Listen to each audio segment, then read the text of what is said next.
Zapratite kanal za najnovije vesti na dlanu. Nasljednik Miodraga Kostića. Sin Aleksandar preuzima vodstvo nad porodičnim carstvom nakon smrti oca, od fiskalca do potpredsjednika MK Grupe. Aleksandar Kostić, 30-godišnji potpredsjednik MK Grupe, postaje ključni nasljednik porodičnog biznisa, koji je njegov otac Miodrag Kostić izgradio tokom više od 3 decenije. Miodrag Kostić, poznat kao srpski kralj šećera, je jedan od najutjecajnijih i najbogatnijih poslovnih ljudi u regionu.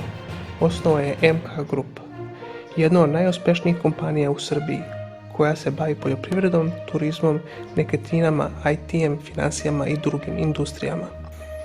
Miodrag Kostić je bio u braku sa Marijanom Mateus, sa kojom ima 3 djece, ćerke Dajanu i Anđelu i sina Aleksandra.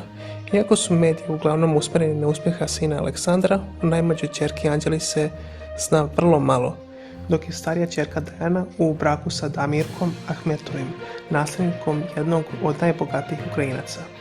Aleksandar kao nasljednik porodičnog carstva. Aleksandar Kostić kao potpredsjednik MK Grupe uspješno vodi poslovanje koje je njegov otac postavio, a smatra se ključnim nasljednikom porodičnog carstva.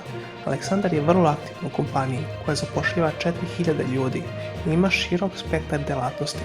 On se bavi investicijama, poslovnim strategijama, financijama i bankarstvom, te je već igrao centralnu ulogu u najavi novog investicionog ciklusa vrijednog 1,6 milijardi evra. Aleksandar Kostić se također smatra potpredsjednikom AEK bankarske grupe, koja upravlja velikim investicijama u financijskom sektoru. Iako je samo u 30-ima, njegova je odgovornost u kompaniji zajedno sa iskustvom koje je stekao omogućila mu je da preuzme vodstvo u ključnim poslovnim segmentima. Vrijednost imovine porodice Kostić prema procjeni Forbesa iznosi više od 500 miliona evra. Aleksandar je diplomirao ekonomiju na Royal Holloway univerzitetu u Londonu.